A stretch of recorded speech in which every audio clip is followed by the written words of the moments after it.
हमीरपुर में कांग्रेस सम्मेलन कार्यकर्ता सम्मेलन का आयोजन किया गया, जिसमें कांग्रेस प्रदेशाध्यक्ष कुलदीप सिंह राठौर और प्रदेश कांग्रेस सह प्रभारी गुरकीरत सिंह कोटली ने बतौर मुख्य अतिथि शिरकत की है। इस दौरान हमीरपुर सहित कांगड़ा, बिलासपुर तथा ऊना जिला के करीब 3 दर्जन लोगों ने बीजेपी का दामन छोड़कर कांग्रेस का हाथ थामा है। हमीरपुर में कांग्रेस कार्यकर्ता सम्मेलन के आयोजन का मुख्य उद्देश्य कांग्रेस कार्यकर्ताओं में उपचुनाव और आगामी विधानसभा चुनावों के लिए टिप्स दिए गए।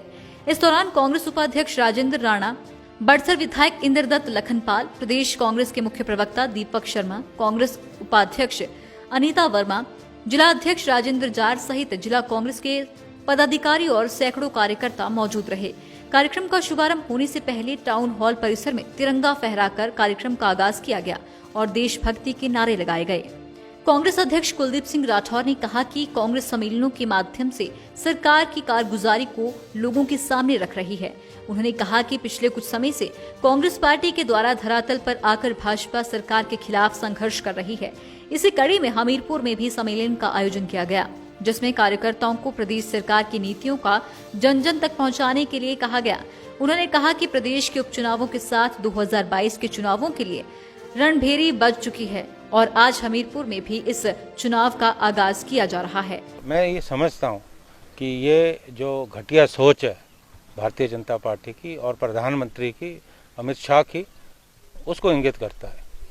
अब राजीव गांधी ने इस देश की एकता और अखंडता के लिए अपने प्राण दिए, वो भारत रत्न है, उनके नाम पे ये पुरस्कार था और उन्होंने बदल के मेजर ध्यानचंद जी के नाम पे किया।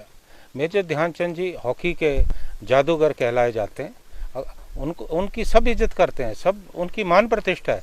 अगर उन्हें करना था तो उनके नाम पे कोई और बड़ा पुरस्कार जो है रखते। और आप देखिए इनकी जो घटिया सोच है, कोई भी देश का प्रधानमंत्री रहा है, उसने अपने जीवन काल में किसी भी संस्था का नाम जो है अपने नाम पे नहीं किया।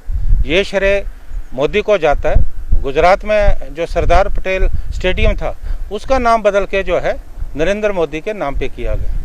तो ये इनकी घटिया सोच का परिचायक है और राजीव गांधी लोगों के दिलों में बसते हैं। भारतीय जनता पार्टी सरकार ने जो ये घटिया हरकत की है, लोग इसका माकूल जवाब। कांग्रेस ने कब कहा कि उनको बदलो या ना बदलो? हमारा तो कोई हस्तक्षेप नहीं है। ये तो सरकार को देखना है कि वो किसे रखना चाहते हैं, किसे नहीं रखना चाहते।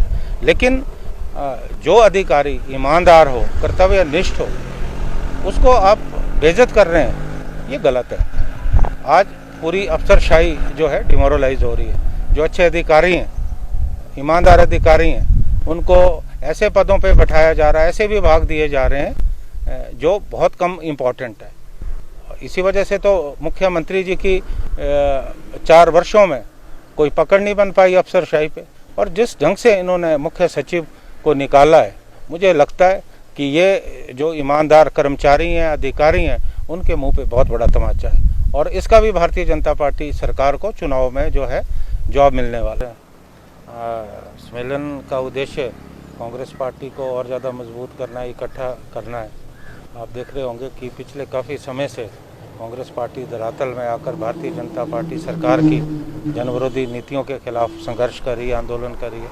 तो उसी कड़ी में जो है ये सम्मेलन हो रहा है और इसमें पार्टी के हमारे जो नेता हैं, हमारे विधायक हैं, इंद्रदत्त जी हैं, राजेंद्र राणा जी हैं और सुखिंदर जी हैं, सब लोगों को बुलाया। तो निश्चित तौर पे पार्टी की एकता की बात होगी और किस ढंग से आगे भारतीय जनता पार्टी का मुकाबला करना है, उस बारे में विचार विमर्श होगा। शुरुआत है, संगठन तो काम कर ही रहा है और आगे अब चाहे उपचुनाव हो या 2022 के चुनाव हो, उसकी रणभेरी तो बच चुकी है। अब तो जाके सब हमारी जो पार्टी के कार्यकर्ता हैं वो आके लड़ रहे हैं। तो आप ये कह सकते हैं कि ये आगाज़ है और ये इस तरह से आगे सम्मेलन जो है चलते रहें। पूरे प्रदेश में अभी 4 उपचुनाव होने वाले हैं, तो कांग्रेस पार्टी बड़ी मजबूती से पूरी तैयारी में लगी हुई है। पूरी एकता और अखंडता से हम पूरे जोर से इस इलेक्शन को जीतने के लिए जुटे हुए हैं। हमारा वर्कर जो है बड़ा उत्साहित है और जब भी इस इलेक्शन अनाउंस होगा, क्योंकि मुझे ये लग रहा है कि सरकार अभी डर रही है। पहले तो उत्तराखंड से इसको जोड़ा जा रहा था बाई इलेक्शंस को, अब पता नहीं क्यों अभी तक इसकी अनाउंसमेंट नहीं हो पा रही। तो मुझे ऐसा महसूस हो रहा है हमें कि ये सरकार जो है इसको कहीं डिले करना चाहती है। कुछ शरारती अंसर जो आज विदेश में भी बैठे हुए हैं, उन्होंने भी पहले रेफरेंडम 2020 का एक नारा दिया था, वो तो उनका ठुस हो गया, फेल हो गया, लोगों ने उनको समर्थन नहीं दिया।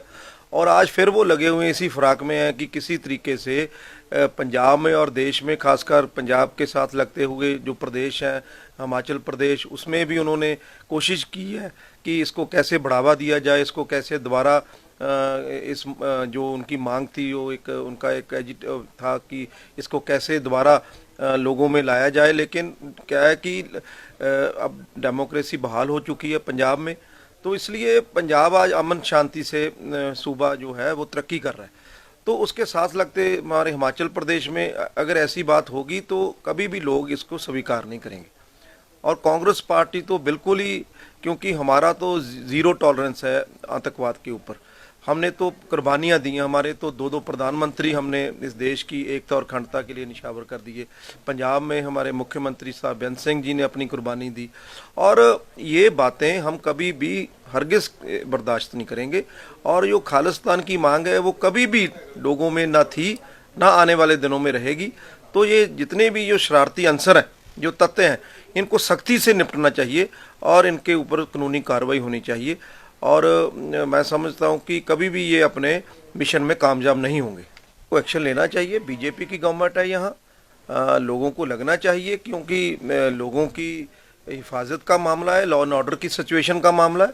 और अगर एक्शन ना लिया तो मैं समझता हूँ कि वो जो तत्व हैं, वो जो अंसर हैं, शरारती अंसर, उनको बढ़ावा मिलेगा, उनको हल्लाशेरी मिलेगी, और हो सकता है कि वो बड़ी कोई कार्रवाई ऐसी कर दे। तो इसलिए इस बचने के लिए इसको तो हमें जरूर सरकार को सख्त से सख्त कार्रवाई करनी चाहिए। लाइव टाइम्स टीवी के लिए हमीरपुर से एस सिंह की रिपोर्ट। हिमाचल की सबसे बड़ी ऑटो डीलरशिप गोयल मोटर्स में नौकरी करने का सुनहरा अवसर। सोलन, शिमला, सिरमौर और किन्नौर में चाहिए sales executive, service executive, field executive, motor mechanic और ड्राइवर। शानदार करियर संभावनाएं व इंडस्ट्री में बेहतरीन सैलरी पैकेज। तो आज ही कॉल करें 9418035372 पर और ईमेल से भेजें अपना बायोडाटा hr@goilmotor.com पर।